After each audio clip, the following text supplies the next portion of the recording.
my perspective, I think in some ways the world has progressed over the last couple of decades or so. What comes to mind is how we've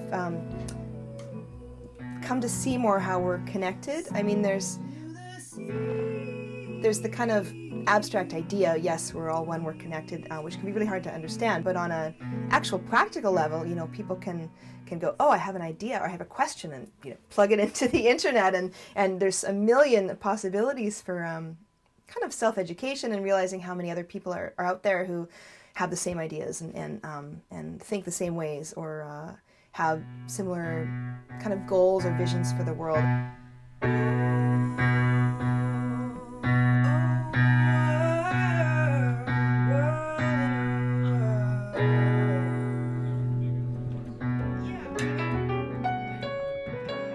Sometimes I think about how, in some ways, the evolution of humanity is almost like development of a child through different stages. That's kind of like the macro of this micro situation, where at first it's like, you know, for the child, they start to kind of become aware of their individual identity, and then they're like, oh, well, that's mine, I want to keep that, and that's mine, I want to keep that, and I'm not going to share. And then they have to kind of learn to share. Sometimes when people get into their adolescence, there's this kind of us versus them kind of attitude that develops, and then often when people are teenagers, it's like if you feel who you are is threatened, or that you're not honored in a way that allows you to be yourself, then this kind of protection, this protective barrier goes up, and then eventually over time, I think for a lot of people that does tend to come down as they grow into adults and find more acceptance, and they get out of high school and they can find their own sort of community groups of people that they can relate to, and that kind of threat isn't there so much. You know, once your basic needs for survival, shelter, food, and safety are covered, then it's at that point when you can start to think more about outside yourself and about outside your own immediate needs. Sure. Yes. Oh, it sounds lovely, you guys. So where are we in the lifespan? Yeah, I don't know. I don't know. I think I sort of sense in some ways in that kind of lifespan metaphor, I sense in some ways that that as a whole, humanity is kind of heading out of that you know, maybe adolescent phase of we've got to protect who we are and you know, fight off offenders in whatever metaphorical way that is.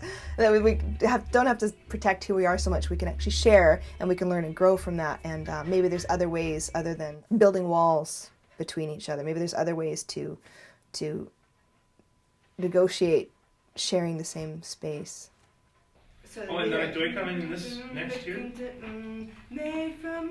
Humanity has so many of their issues and their troubles and their tendencies to fight and battle and not grow and all of that. But at the same time, I think with this kind of, I'm almost shy of using the word global consciousness, but that's the way a lot of people term it. So this kind of global consciousness is a kind of sense that it's not necessarily us against them. It's kind of all of us together, and where are we going, where are we heading in our own pockets of tradition and in our own ways, and how do we honor our differences, and where do we meet in the middle? How do we learn from each other and kind of expand ourselves and ourselves from that? I think that kind of awareness and interest is becoming prevalent around the world, which is really great. Now it's just me and the cameras.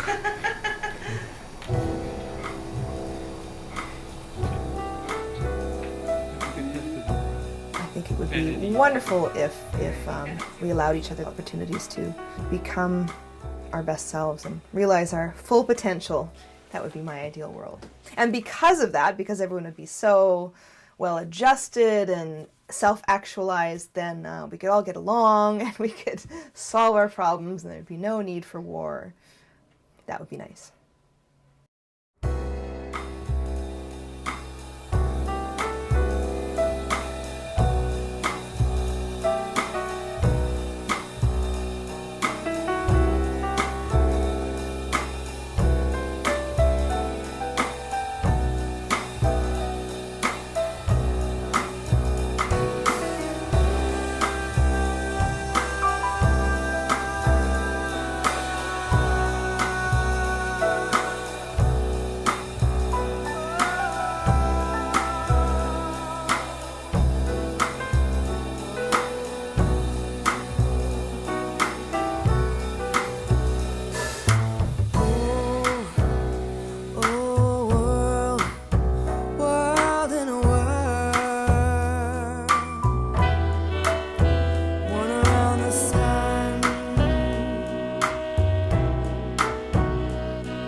that's gonna float you.